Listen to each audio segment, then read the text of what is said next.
Welcome to Catch Outdoors. I'm your host, Captain Rob Modis. This podcast is about living and playing in the Florida Keys, a 125-mile long chain of islands. I cover my favorite sport, fishing, but also all the many things to see and do down here in the Keys. Catch Outdoors is hosted by Spotify and also brought to you by your favorite podcast network. So kick back and relax with me in the Keys.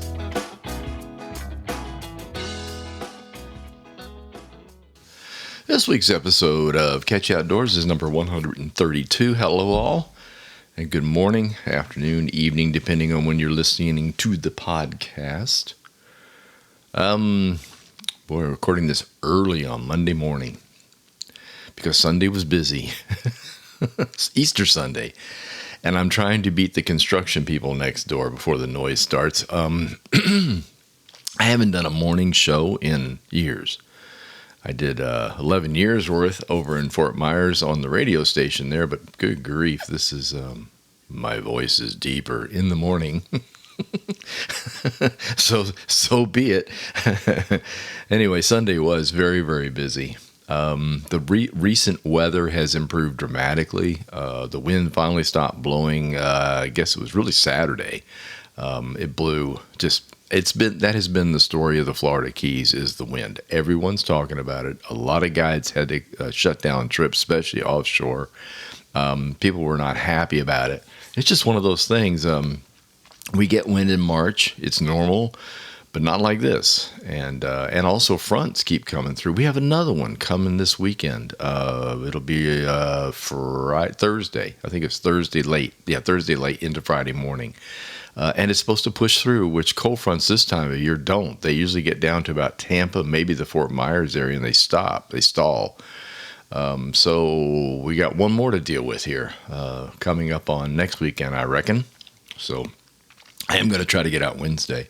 I did go fishing. I spent a good all morning Sunday out on the water. It was wonderful. I just could not believe I finally got out.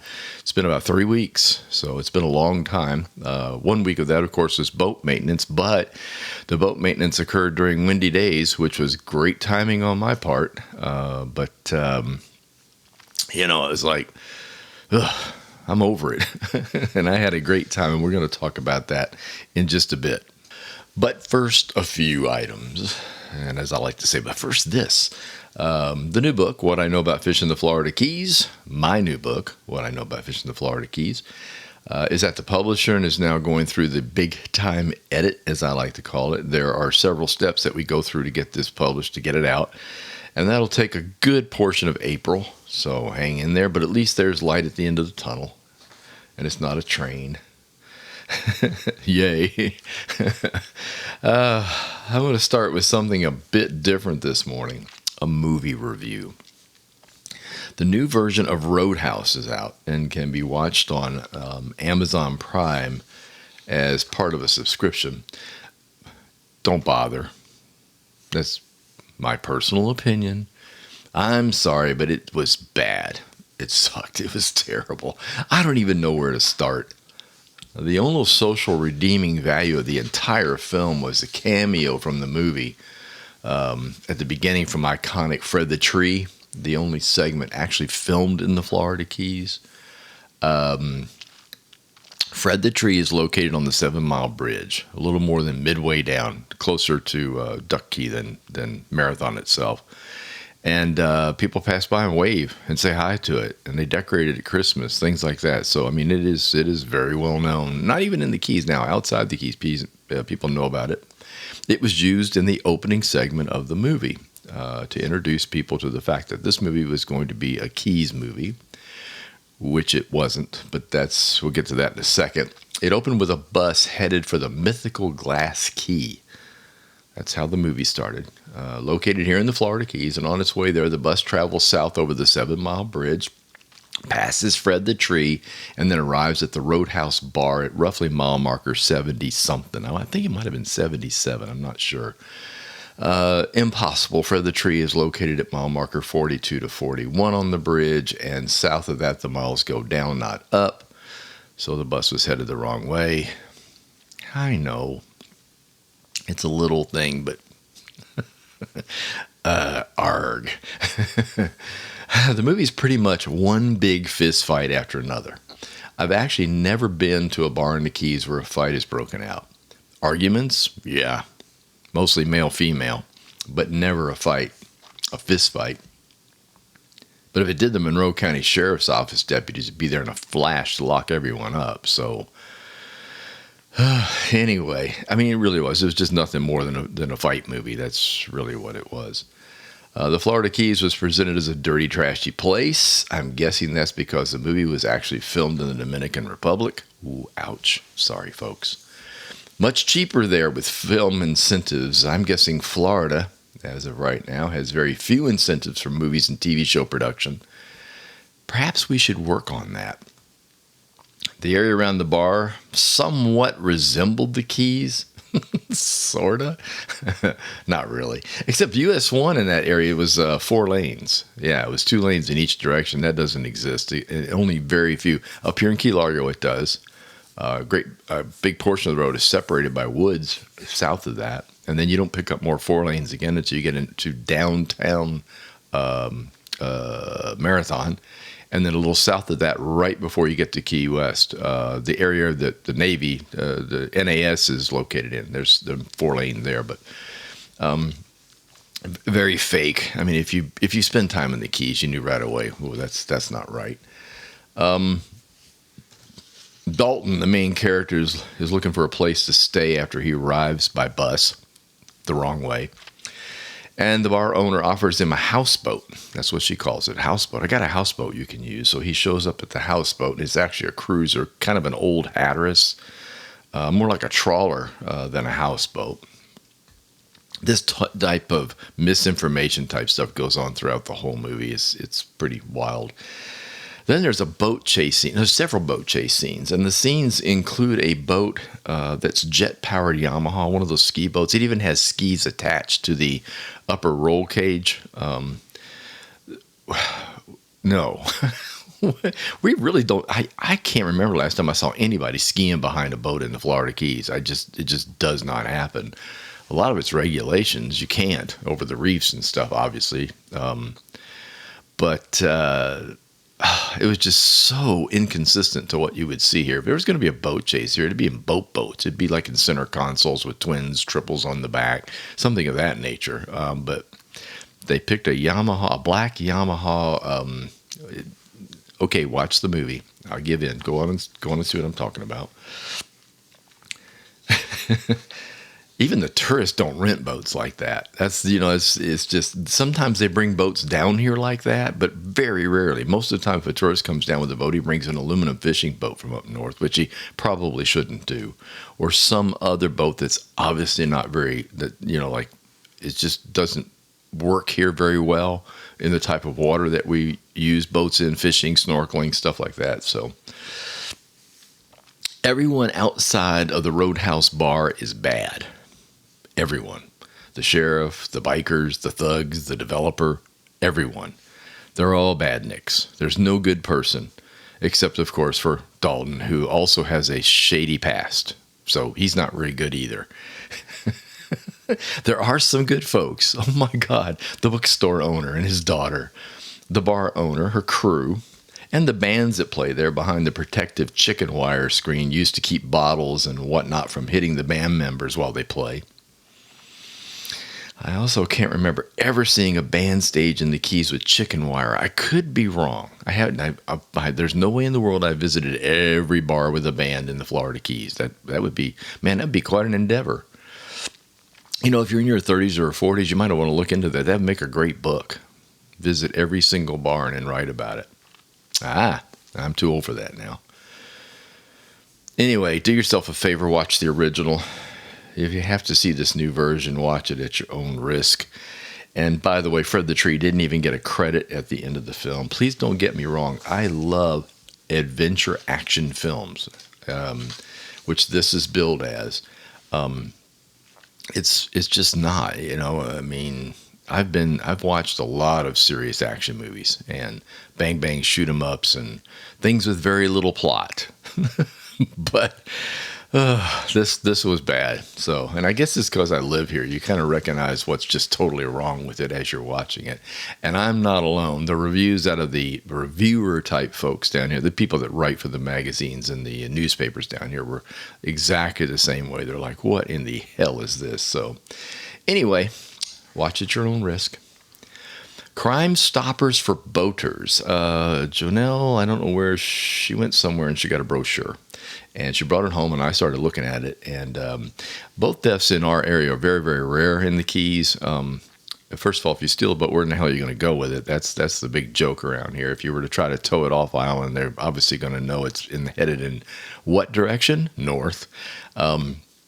And if you steal it on the water, it becomes even more obvious. They have these things called drones and helicopters now, so you're not going to get very far. It seems that both thefts are on the rise as far as belongings, like engines, things like that. That does occur here, usually with a boat left where it shouldn't be left. And that's what I'm going to talk about real quick here. They did give some really solid tips on this. The nice thing is we have this thing called the 18-mile stretch in Cargestown Road that lead off of these islands, and so it's pretty easy for them to patrol if somebody steals something. The largest theft appears to be engines off the back of outboards, especially the large engines, things that are like the bigger 250s and up, 300s, 400s, stuff like that. They're not terribly interested in a 115 or a 150. I guess that doesn't bring the best dollars when they're trying to play resale with it. So the basic rule of thumb is if you can take a trailer and park it up against something, do it. That's what I've done. My engine backs right up to the house. You'd have a really rough time getting an engine off where my boat is sitting.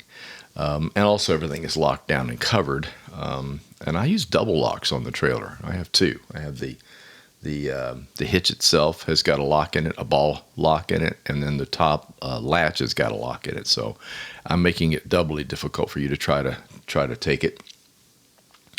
Although my boat's not high on the list, flats boats just that's not really what they're after. They're after larger center consoles.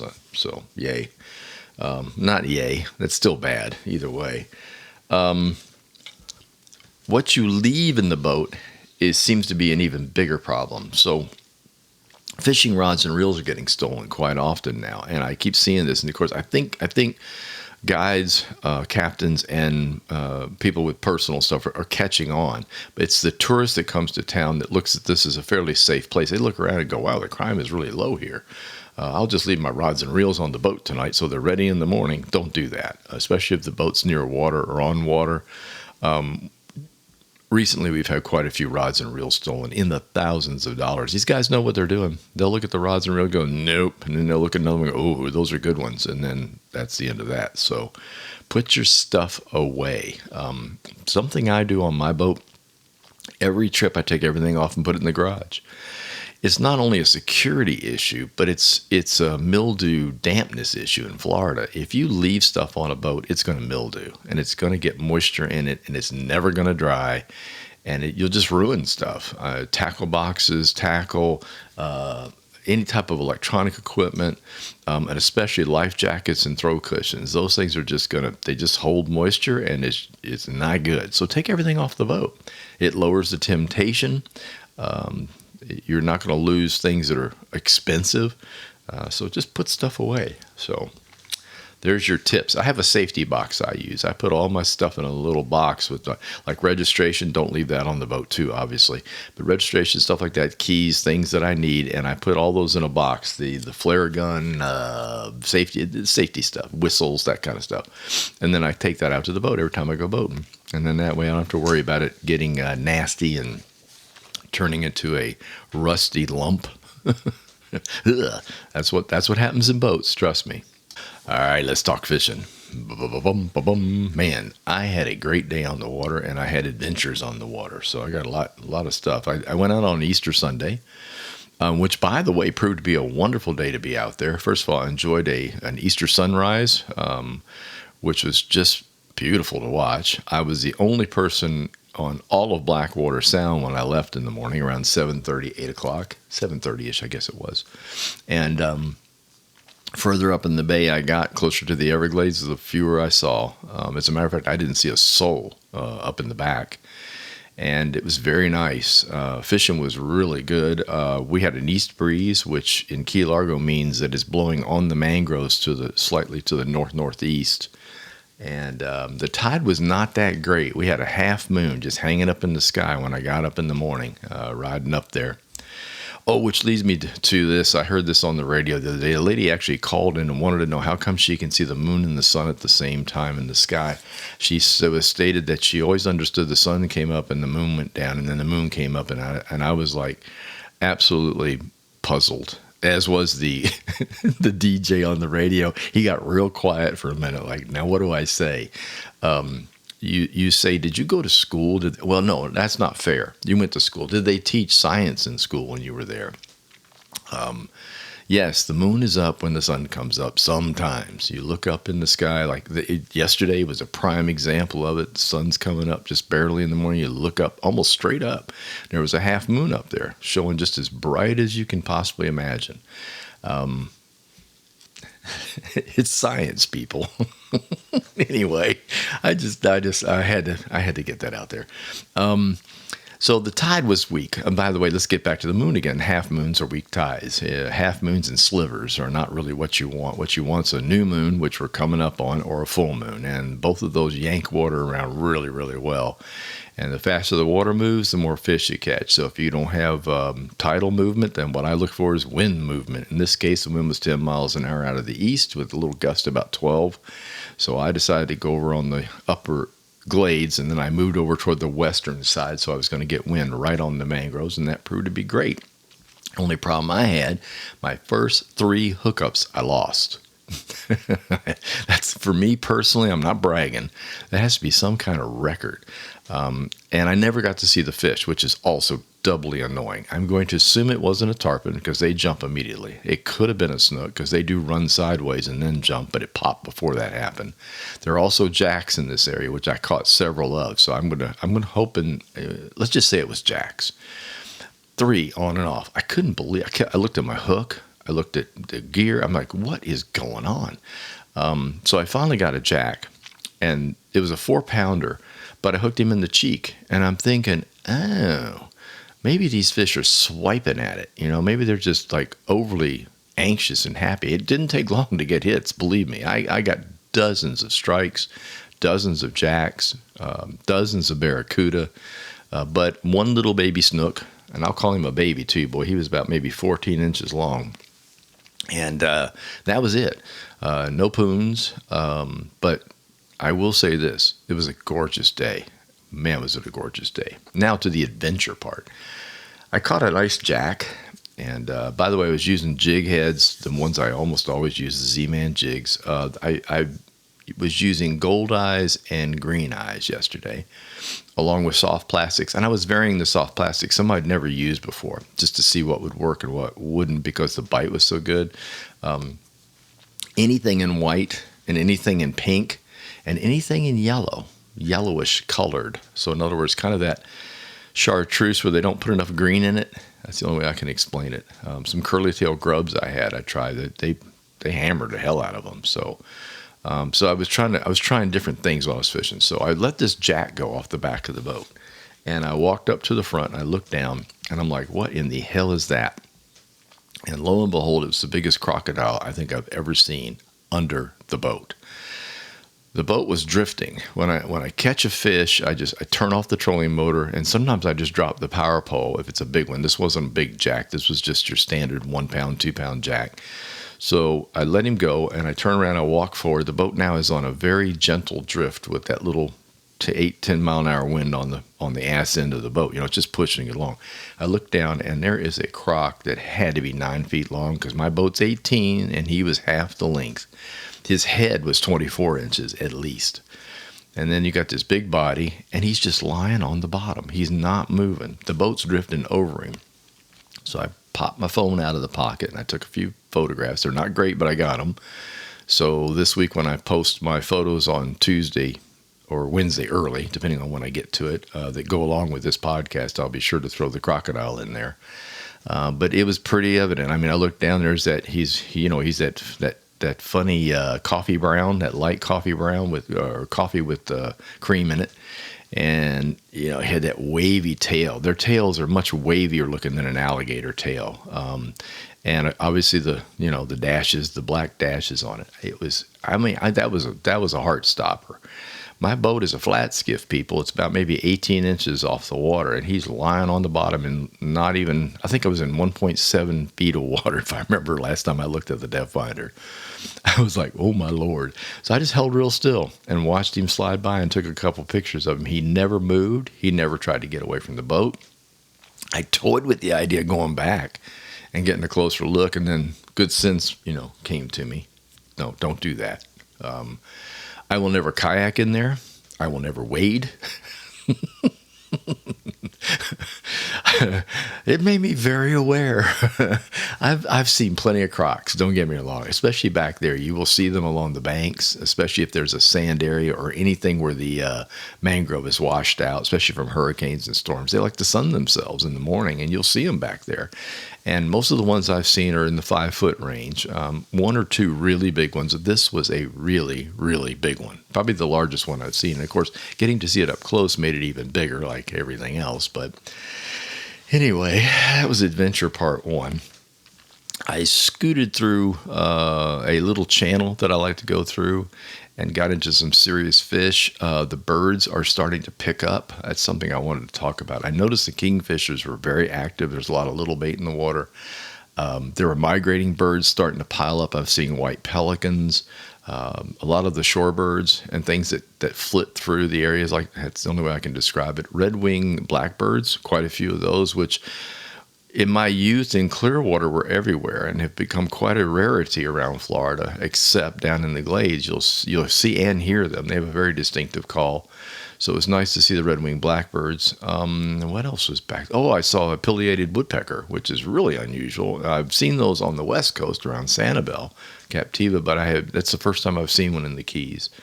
White-crowned pigeons were about, and of course lots of the other birds. I saw one eagle, lots of ospreys, stuff like that. So it was very birdy yesterday, which was really great. I enjoy that personally. I like watching the birds or looking for them. And so I went to this creek, got to the other side of the creek, this huge bird area, and then went on out. And as I was crossing an open water flat, this is the top part of Florida Bay, as I was moving to what I call the green water, where it gets real pretty, I saw this red thing floating in the water out in the distance. Like, what in the world is that? Please, Lord, don't let that be a body. That's the first thing you think. You're like, oh, God. Yeah. The police report and waiting on the cops would just, I don't even want to think about it. I guess that goes back to my Coast Guard days. So I'm going out across. I think, well, I'm going to go over and look and see what the hell it is. So I steer over there, and lo and behold, it is, they're balloons. Yeah, balloons, those aluminum blow-up balloons, like they sell them in the stores for birthdays and Valentine's Day and stuff like that. These were shaped like Mickey Mouse's head, and there were a couple of bright red ones. And now that I think about it, I think the other one was silver or black. It might have been black. I can't remember. I have a photo. Yes, it will be posted. That just chaps my butt. I'm not kidding you. Balloons are a scourge. Most areas in Florida have banned them from release, not from buying them, but from release. In other words, what would happen over in the Miami area when we were living there, Fort Lauderdale? Every celebration, whether it was weddings or graduations or whatever near the shoreline or on a boat, they would buy balloons and release them. Well, what goes up must come down, and unfortunately, our wildlife will eat them.